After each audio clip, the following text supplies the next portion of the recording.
MLA,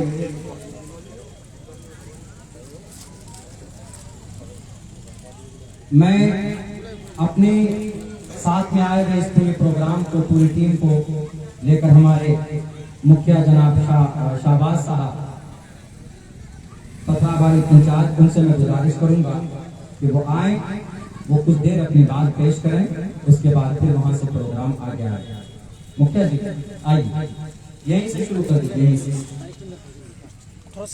आशिक बाबू पूरा programme cover करो।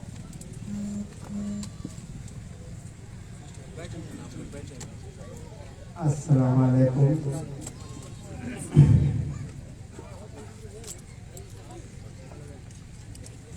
जब हमारे यहाँ तो खैर को कोई जानता ही नहीं, हमारे अब्दुल्ला सालिम चतुर्वेदी साहब इतने मेहनत किए, मशक्कत किए, फिर उस मेहनत मशक्कत करने के बाद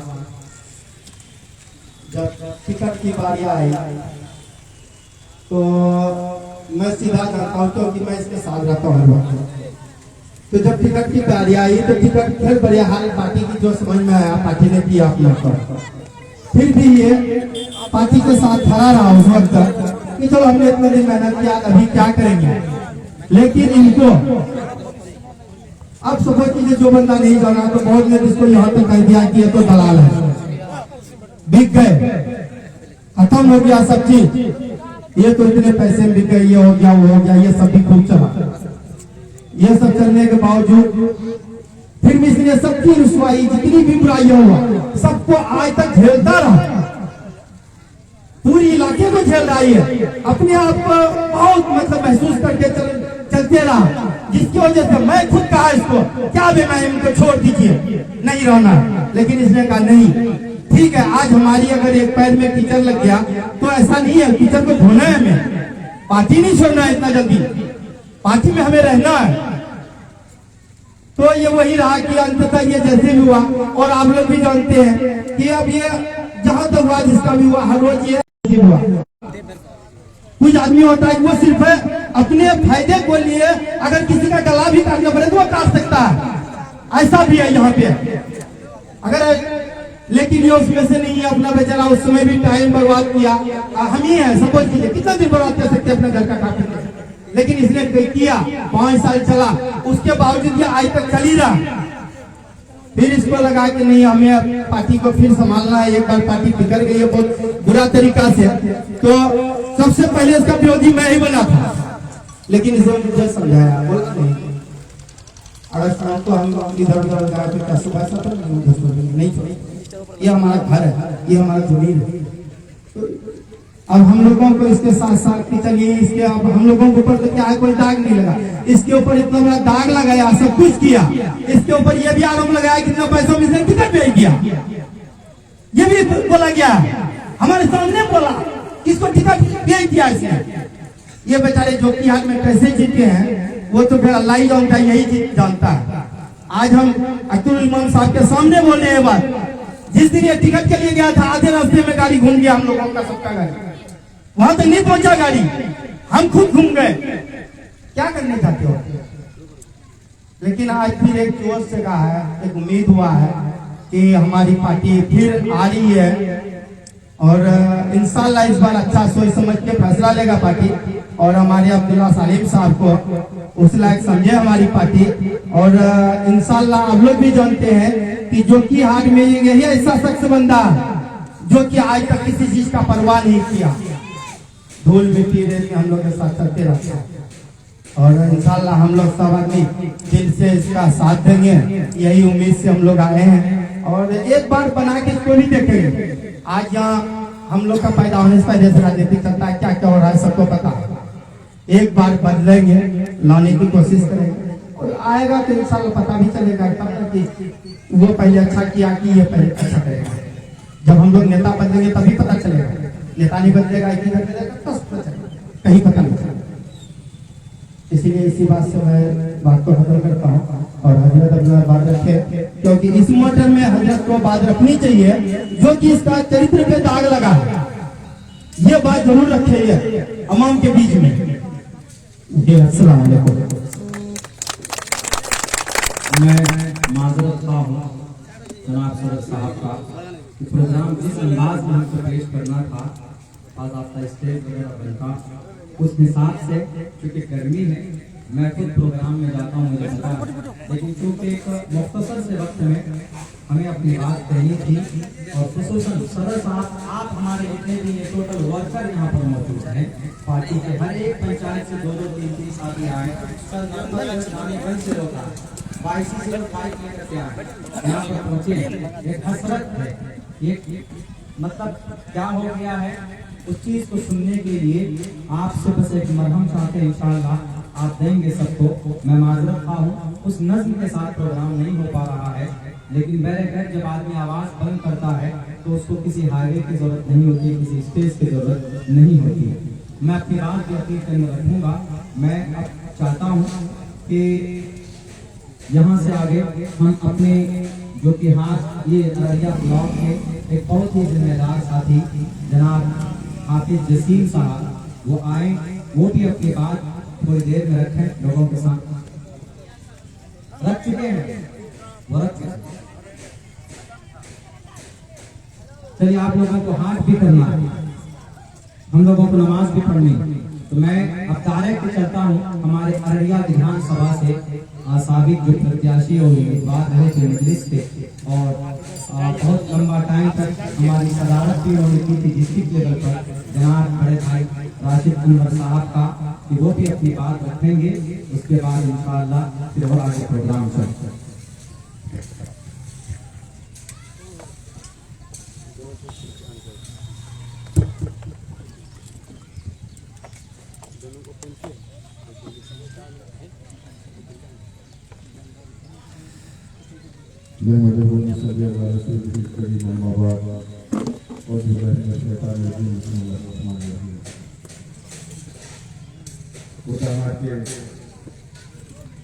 इस ऐतिहासिक जगह पर मुस्लिम के कार्यकर्ता सम्मेलन में आए हुए हमारे बिहार प्रदेश के अध्यक्ष आई जनाब डॉक्टर इमाम साहब, जो कि हाल प्रखंड के प्रखंड अध्यक्ष जनाब मौलाना अब्दुल्ला साहिब चतुर्वेदी साहब, अररिया से आए हुए हमारे तमाम साथी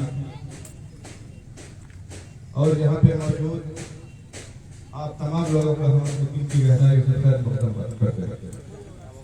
मेरे बुजुर्गों, दोस्तों, नौजवान साथियों, मस्जिद इत्तेहादुल मुस्लिमीन उस जमात का नाम है जो कभी डरती और घबराती नहीं, बल्कि जालिमों की आंख में आंख मिलाकर बात करने वाली जमात का नाम है मस्जिद इत्तेहादुल मुस्लिमीन।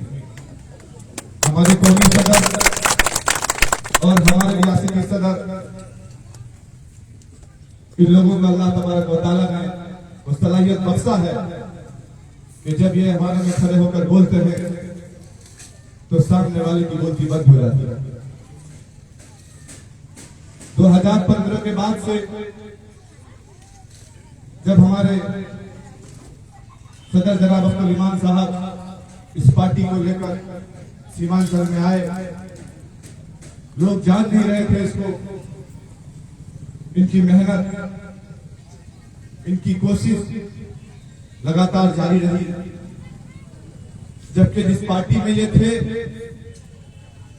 वो पार्टी इख्तिदार में थी, मगर कौम के लिए कुछ करने का जज्बा इनके अंदर में था। सीमांचल की बदहाली का दर्द इनके सीने में दबल था। इनको ये लग रहा था कि हम जहां पर हैं वो हमारे लिए मुनासिब नहीं है। हम एक पास ऐसी पार्टी को लेके आए जो सीमांचल के मुसलमानों और मजलूमों के लिए आवाज बुलंद करे। इसी तर्ज पर इस पार्टी को लाया गया, लोगों के बीच जा जाकर मजलिस के पैगाम को पहुंचाया गया, और एक वक्त जब आया कि मजलिस कामयाब हुई, मस्जिद पर लोगों ने भरोसा दिखाया, जताया, तो फिर आपने देखा कि यहाँ के कुछ लोग जिनको और दीगर पार्टियों ने टिकट नहीं दिया, हम लोगों ने उनका दामन थामा कि वो आए, क्योंकि पहले भी वो उसमें थे आएंगे तो हमारी मजबूती बढ़ेगी। जाहिर सी बात है कि कहीं ना कहीं हमारे कार्यकर्ता का भी हक मारा गया, मगर उनका हक मारने का वजह यह था कि हम जब ताकत में आएंगे, हमारा मकसद किसी को एमएलए एमपी बनाना नहीं था।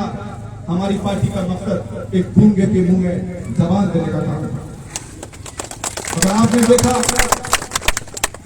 कि जब मजलिस इत्तेहादुल मुस्लिमीन सीमांचल से कामयाब हुई तो कुछ लोगों ने एक साजिश रचा, दूसरे पार्टी के लोगों ने ऐसी साजिश की कि हमारे ही मजलिस में तमाम विधायकों को लेकर चले।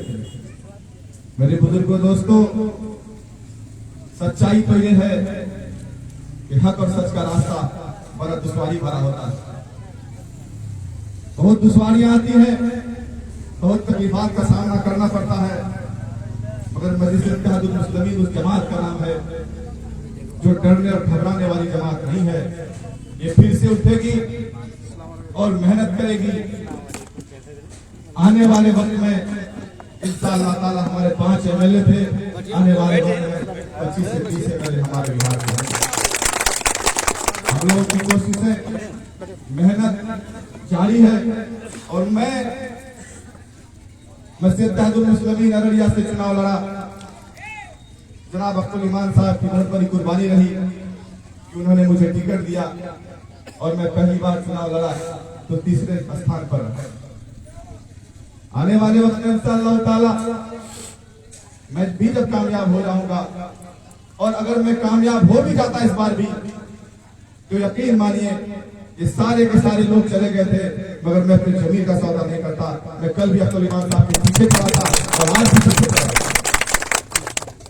मेरे बुजुर्गों दोस्तों, आज तमाम लोग यहाँ पर इकट्ठा हुए हैं हमारे सदर मोहतरम को सुनने के लिए, इसलिए मैं आपका ज्यादा वक्त लेना नहीं चाहूंगा, मगर मैं आप तमाम लोगों से गुजारिश करता हूँ कि बहुत सारी बातें आती हैं, इनको जहन से निकालना है, मजलिस के लिए मेहनत करना है। जिस तरीके से आप लोगों ने मेहनत करके सीमांचल में एक बड़ी कामयाबी दी, उसी तरीके से आप लोग मेहनत के लिए लग जाइए। और आने वाले वक्त में भी बहुत समय बाकी है, बहुत वक्त बाकी है। इंशाअल्लाह ताला आपकी मेहनत और आपकी कोशिशों से मजलिस कामयाब होगी। और जिन लोगों ने मजलिस के दामन को छोड़कर दूसरी तरफ गए हैं, वक्त उनका फैसला करेगा। आप उनका फैसला करेगा।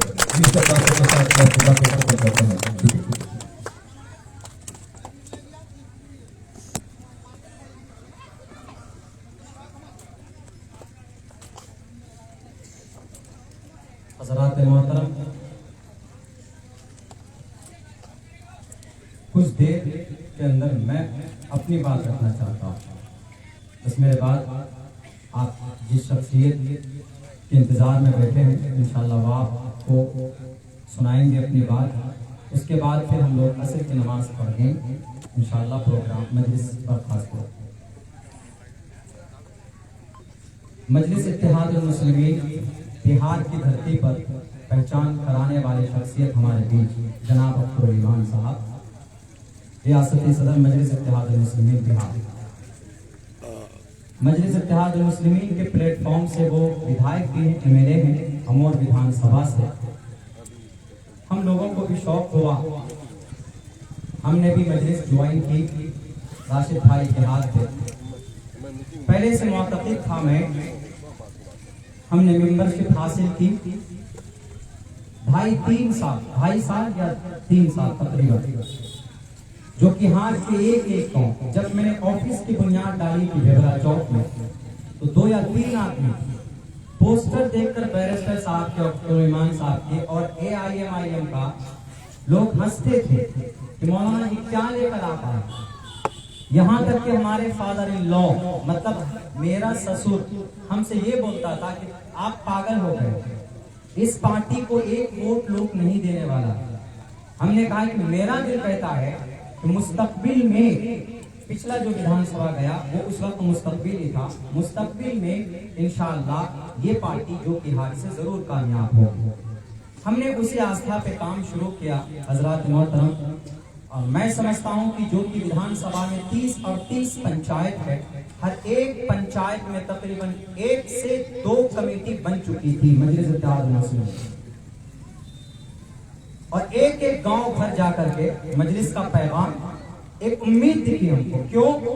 क्योंकि जिनकी गुलामी हम पिछले 70 साल से, आजादी के बाद से लेकर, बहुत सारी पार्टियां आई, अभी बढ़ चढ़ कर जिन्हें हम सेक्युलर, जबरदस्ती सेक्युलर का लेवल थोपने चले हैं नहीं, थोप रहे हैं, वो उनके भी दामन थामे हमने कुछ दिनों तक, कई साल, कई मर्तबा उनकी सरकार रही बिहार में। लेकिन जब हमने देखा कि हमारे हक की जब बात आती है तो सब बिल में छुप जाते हैं, कोई हमारे लिए आवाज बुलंद नहीं करते।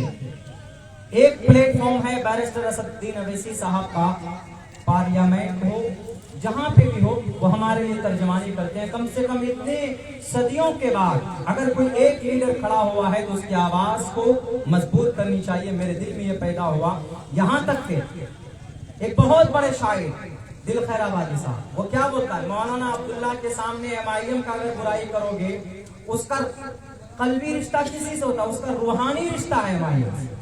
वो सोयो तकरीर कर चुका, जलसे के मंच में मुझे मना कर दिया जाता था कि आप मजलिस के लिए अवैसी साहब के लिए नहीं बोलेंगे, लेकिन फिर भी ऊपर वाले के तरफ से शायद कोई बात थी, इशारों में मजलिस की तर्जमानी मैं कर देता था। क्यों? मैं कहता था कि लोगों, भारत के अंदर आपके इस वक्त की जरूरत है मजलिस इत्तेहादुल मुस्लिमीन।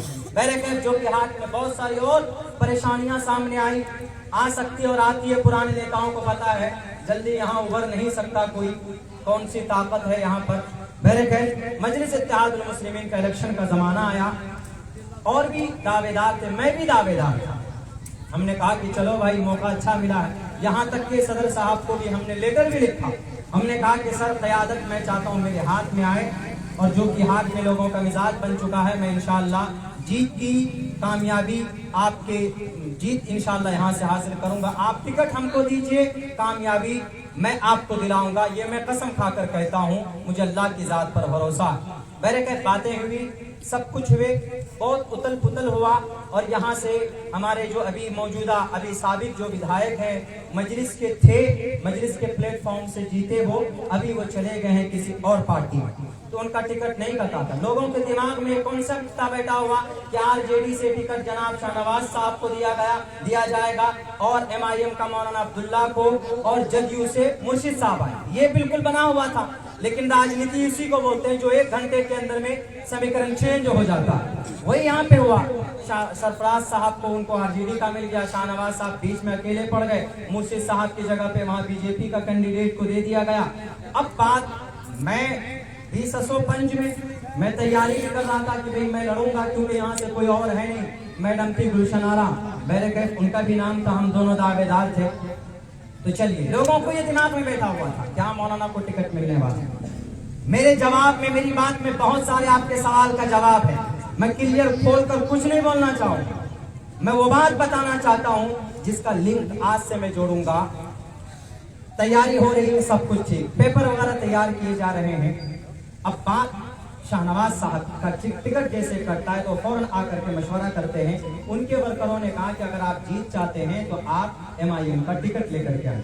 लेकिन एमआईएम के लिए मौलाना अब्दुल्ला साहब मजबूत कैंडिडेट हैं, कैडर हैं, और वही इसलिए कि उनके सामने में भी कोई नहीं है, मैडम है और मौलाना अब्दुल्ला है, दोनों में से किसी को पार्टी फाइनल कर। पहले कहते ये बातें जब चल रही थी तो उनके कुछ वर्कर आए हमारे सामने, बल्कि नाम लेना चाहता हूं मैं उनका, हमारे बड़े भाई अब्दुल वदूद साहब भी पहुंचे, और यहाँ पर आस पास में भी वो एक भाई साहब है, हाफिज साहब, हाफिज शाहबाज साहब, मेरे दोस्त भी क्लास में, वो भी पहुंचे, कई लोग पहुंचे। यहाँ तक के भाई अब्दुल वदूद साहब रो रहे थे। उन्होंने कहा कि मौलाना आप सिर्फ सपोर्ट कीजिए, आप जो कहेंगे, जो भी हाथ में वो होगा। बैरकत जो भी उनकी भावना जुड़ा था उन्होंने कहा। हमने कहा कि देखिए भाई साहब, ऐसा है, दर्द हमको भी आपका टिकट कटा, लेकिन एक बात मैं कहता हूं कि मैं एमआईएम का दावेदार था, मैं रहूंगा, मैं अपना टिकट आपको नहीं दे सकता। अगर आपको राब्ता करना है, कुछ कहना है, आप जाइए, अब्दुल ईमान साहब हैं या असदुद्दीन ओवैसी साहब हैं, उन सब से आप जाके राब्ता कीजिए। मैं एक वर्कर हूं, पार्टी का जो फैसला होगा सर आंखों पर होगा, मैं इलेक्शन जो कि हाथ से लड़ूंगा। बहुत कोशिश है कि मरहूम हाजी साहब, हाजी मरहूम मुख्तार कौसर साहब, वो भी आए, मेहनतें की, कोशिश की, एमआईएम के प्लेटफॉर्म से बैरकत बहुत सारी कोशिशें आई। देखा कि भाई चूंकि तस्लीम साहब हमारे सीमांचल के लिए बहुत, उन्होंने बहुत कद्दोकाश विषय की, उन्होंने सीमांचल बल्कि ये सीमांचल एक्सप्रेस ट्रेन जिसमें हम बैठ के जाते हैं उन्हीं की मशक्कत है। और भी बहुत सारी चीजें, आंखों में आंखें डालकर बात करने वाला शख्स मरहूम तस्लीम साहब थे, अल्लाह उनकी मग़फ़िरत फरमाए। सीमांचल गांधी का लक़ब मिला, लेकिन हम आज उनकी कुर्बानी को या उनकी क़यादत को या उनकी सियासत की कायदाना सियासत को हम भुला चुके हैं। हम कदमों में पड़ जाते हैं जाके लोग, इस हैसियत की हमारी सियासत हो गई। इसलिए तस्लीम साहब से सबक लेने की जरूरत है उनकी जिंदगी से। फैसला हुआ, हमें सदर साहब ने बुलाया, कहा कि मौलाना ऐसा ऐसा सिचुएशन है, हम मजबूत कैंडिडेट चाहते हैं, जो कि हाट विधानसभा में मजबूत कैंडिडेट चाहते हैं, टिकट तो आपका है, आप क्या फैसला करते हैं। हमने कहा कि सर पार्टी को मजबूत करने के लिए काम किया हमने, बाकी जिनको आप टिकट देंगे आप वादा कर लीजिए क्या वो यहाँ वो काम करेंगे, मजलिस को बदनाम तो नहीं होने देंगे, मजलिस जिस नाम से जानी जाती वो चीज नहीं होनी चाहिए। हमने ये भी कहा कि सर मैं लड़ूंगा, क्योंकि मुझे उम्मीद नहीं है कि वहां से कुछ भला होगा, हमको उम्मीद नहीं है सर, मैं लड़ूंगा, मेरे लिए टिकट फाइनल कीजिए। हम रो करके आए, कहां पर, जहां पर सदर साहब बुलाए हम वहां से रो करके आए, इसलिए दर्द को लेकर कि हो सकता है कि कहीं और चला जाए टिकट। और जिसलिए हम आवाज बुलंद करते थे कि बोलने वाला असदुद्दीन ओवैसी और यहाँ बिहार में चीखने वाला विधानसभा, बिहार विधानसभा में अख्तरुल ईमान साहब, मौलाना अब्दुल्ला भी होगा तो क्या बातें बनेंगी जनाब, कहीं और गलत हाथ में इख्तियार न चला जाए।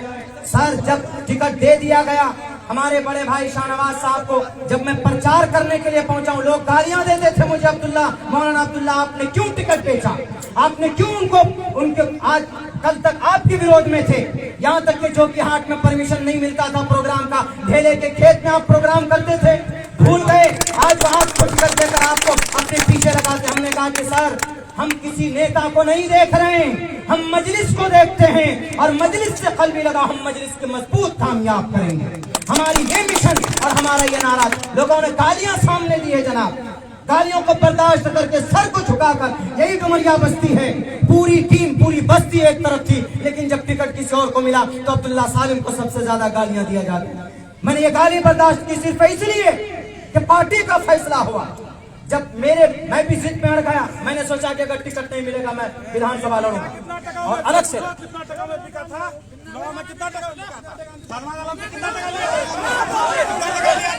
अरे सुनिए,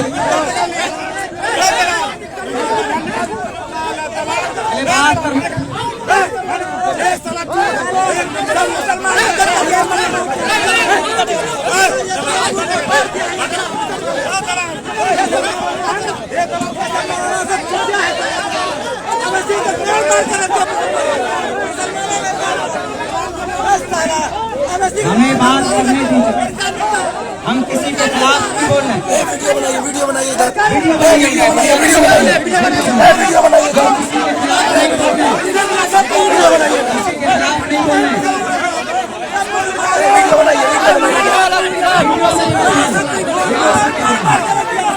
किसी के खिलाफ बात नहीं कर रहे हैं, परिवार में जाते किसी के खिलाफ बात नहीं हो रही।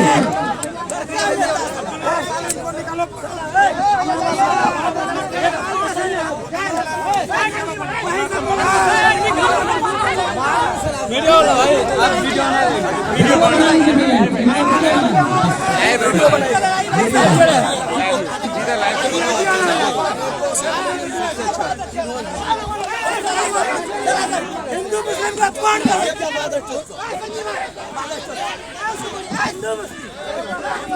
मारो गाले में बहुत बता रहे बाप का ठिकादारी आया हिंदू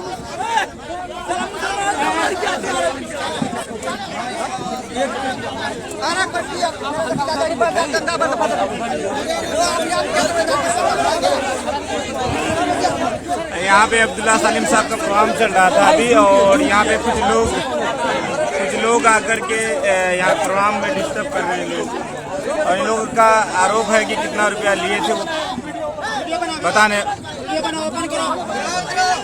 वीडियो बनाइए, सब वीडियो बनाए बढ़िया से, अरे वीडियो बनाइए ना, वीडियो बनाइए।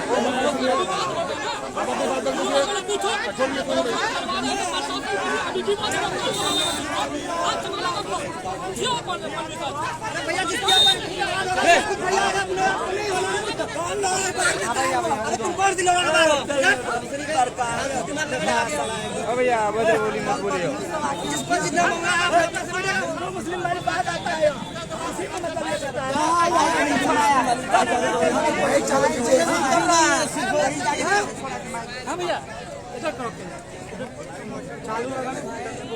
नहीं है आप कोई भी प्रोग्राम करो किसी विधानसभा में पुलिस प्रोटेक्शन लो ना।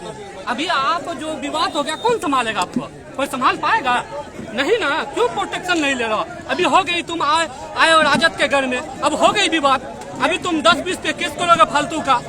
आखिर ये बात वो कह रहा डायरेक्टली कि आपने इलेक्शन में 11 लाख लिया तो आप उसकी जवाब दोगे ना। हाँ आप चिकन ले रहे हो, चिकन दोगे ना।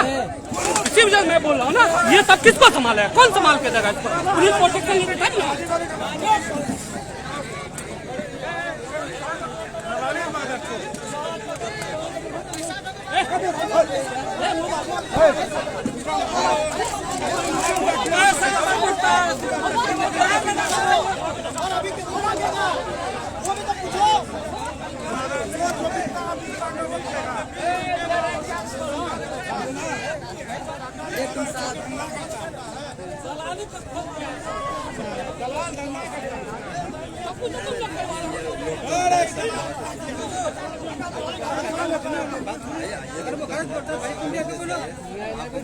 नहीं वो मीडिया वाला आया, मीडिया को आप संबोधित कीजिए ना कि क्या गलत है क्या सही है। इस तरह चीर फाड़ करना सही नहीं है ना। हम लोग आए हैं तो क्या करने के लिए आए? हम लोग के पास बात रखिए भाई, आप लोग बात रखिए, हम लोग जरूर जवाब देंगे। क्या मामला है बताना पड़ेगा ना। हम तो भैया क्या कीजिएगा, हमको क्या मालूम कि ऐसा होने वाला है। बात रखवाते ना अच्छा रहता, हम लोग सब पे बात रखते हैं। हम लोग आए थे क्या करने के लिए? बात कौन लगता भाई? इधर के लोग जो लोग खिलाफ कर रहे हैं वो लोग हम लोग को बुला करके बात रखते हैं। हम तो लाइब्रेरी हैं सीधा। वो आने बोले क्या मामला है? क्या मामला है भाई? क्या मामला है बताइए तो। नियाज जो अब्दुल्ला सलीम चतुर्वेदी है विधानसभा चुनाव में शहनवाज आलम से 15 लाख टका लेकर सपोर्ट किया। उसके बाद लास्ट 2 दिन पहले सरफराज आलम से 20 लाख में बिका और चुप हो गया। वही है ये अब्दुल्ला सलीम चतुर्वेदी। यहाँ पे प्रोग्राम ये राजद का काम किया चुनाव में। हम बोले दलाल आज बोलेगा कि मैं एमआईएम का असली सिपाही हूँ। ये दलाल है एमआईएम। सुने भैया और फैयाज मौलवी ये तीनों दलाल है। ये लोकतंत्र है, सबको अपना बात रखने का। हो गया दलाल का प्रोग्राम, दलाल का प्रोग्राम।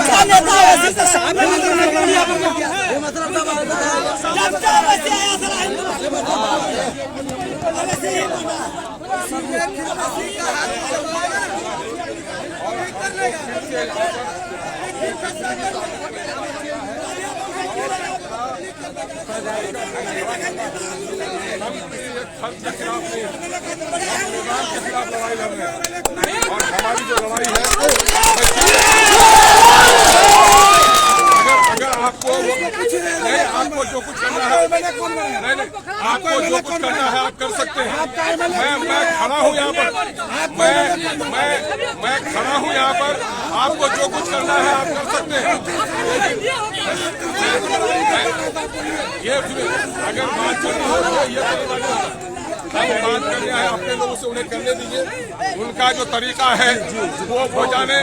हमारा जो तरीका है वो हम ये कर रहे हैं कि हम अपने वर्कर को ये कहना चाह रहे हैं कि असदुद्दीन अवैसी उठे ही हैं जुल्म के खिलाफ लड़ने के लिए, हक व अदालत और इंसाफ की लड़ाई के लिए। हमने ये जाना है कि निज़ाम के खिलाफ जब भी लड़ाई लड़ी जाती है तो कुछ लोगों को तकलीफ होती है। हमें उस तकलीफ से कोई सरोकार नहीं है। हम अपने वर्कर को कहते हैं कि आप अपना हौसला बुलंद रखिए, अपनी लड़ाई हिम्मत से लड़िए और किसी के कहने पर कुछ। और इसके माने ये है कि इस इलाके में अब तक लोगों की आवाज दबाई गई है, लोगों को बोलने नहीं दिया गया है। इसके माने आज भी हक की आवाज को दबाने की कोशिश की जा रही है। हम आप लोगों से गुजारिश करेंगे कि इसका फैसला आवाम पर छोड़ दीजिए, है ना। आप लोगों को इसके मामले में कोई रिएक्शन करने की जरूरत नहीं है। जहाँ तक मामला है, तस्लीमुद्दीन साहब हमारे सियासी उस्ताद रहे हैं, हम उनकी इज्जत और तौकीर करते रहे हैं। उनके बेटे के बारे में उनकी माँ ने टिकट तलब किया, हमने उस खातून की इज्जत की थी। अगर शाहनवाज साहब आज चले गए हैं, मुझको इसका कोई गम नहीं है। लोग आते और जाते रहेंगे, पार्टी कभी खत्म और तबाह होने वाली नहीं होगी। बल्कि मैं तो आपको ये कहता हूँ कि जनाब तस्लीमुद्दीन साहब ने ही MIM में हमारी मदद की थी, और जब 2015 का इलेक्शन लड़ रहा था, बावजूद है कि हम उस्ताद और शागिर्द के दरमियान में इख्तलाफ था, लेकिन उस शख्स ने हमारी पूरी हमायत की थी। और आज मैं समझता हूँ कि तस्लीमुद्दीन साहब ने लड़ने का जो हौसला दिया था, उस हौसले को लोगों ने कमजोर किया है। और तस्लीमुद्दीन साहब ने कहा दुश्मन के आंखों में आंख डालकर बात करो। और तस्लीमुद्दीन साहब के साहबजादे कहाँ झुक गए हैं, मैं समझता हूँ कि आप और हम नहीं, तस्लीमुद्दीन साहब की रूह परेशान होती होगी कि हमने जिस बेटे को शेर की तरह आंख पिलाकर बात करने के बाद कही, वो कहाँ झुक गया है, उसको सदमा और अफसोस होगा। इनको जो करना है वो करें। चूंकि हम लोगों को प्रोग्राम यहाँ पर संजीदगी से करना था, इनका तौर तरीका लड़ने का है, झगड़ने का है। आपको कतई मायूस होने की जरूरत नहीं है। सियासी जिंदगी में इससे भी बड़े हालात आते हैं, इनका मुकाबला करना चाहिए। हम अपने पार्टी के वर्करों से कहेंगे, आप संयम नहीं खोइए, आप सब्र के साथ, आप इस्तक़लाल के साथ, आप इत्मीनान के साथ अपना काम करते रहिए। हम किसी फर्द से लड़ने नहीं आए, हम लड़ने आए हैं उन लोगों के खिलाफ जिन लोगों ने अक़लियतों की हकमारी की है, जिसने सीमांचल की तरक्की होने नहीं दी है। हम सीमांचल की तरक्की के लिए, गरीब और मजदूरों के हक के लिए हम आगे बढ़ रहे हैं। इसलिए आप लोगों को कहीं से घबराने की जरूरत नहीं है। इन लोगों ने माइक वगैरह चूंकि तार-वार छुड़ा दिया है, इसलिए प्रोग्राम वैसे भी चूंकि 1 घंटे का प्रोग्राम था, मेरे सारे लोगों ने सारी बातें कही है। मैं यही कहूँगा कि आखिर वक्त में इन लोगों ने जो हालात बना दिए हैं, इसका सदमा और तकलीफ करने की कोई जरूरत नहीं है। सबसे बड़ी अदालत अवाम की अदालत है। अवाम चाहती है तो आंखों पर बैठाती है।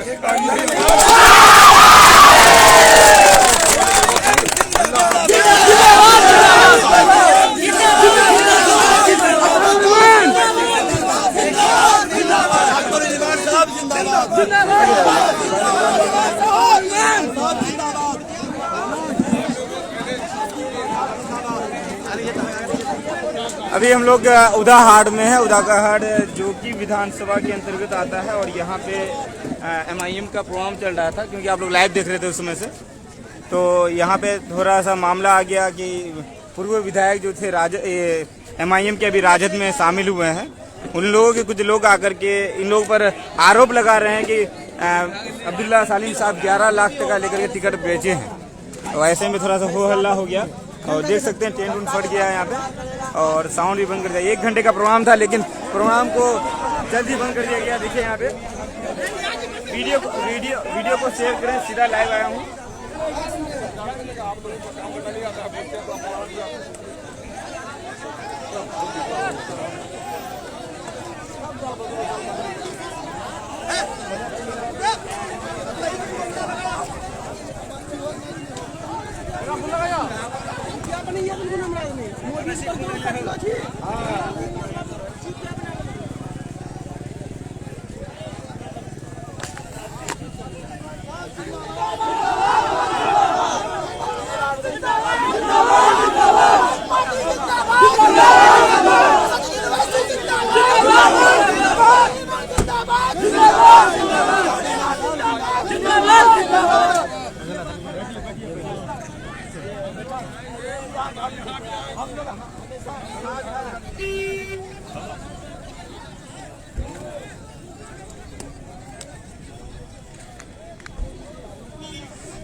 बढ़ने देंगे।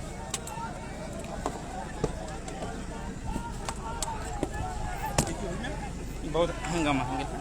हम तो लाइव है, सीधे लाइव आ गए थे मामला में। हम लाइव पहले से थे। ये शाहनवाज साहब का कुछ आदमी आया, आकर के प्रोग्राम को भंग करने का काम किया है। कितना अच्छा प्रोग्राम जा रहा था इन लोग का। अरे बात रखते भाई, मीडिया वाला सब आया हुआ था, एक साइड बुला लेते सबको कि भाई ये लोग गलत है, सही है, क्या है। बट तरीके से बात होती तो सब कुछ हो जाती, बात तरीके से होती तो सब कुछ हो जाती।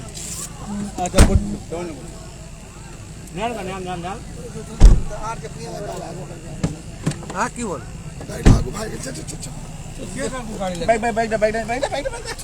हमको लाइव तो करने दीजिए भाई।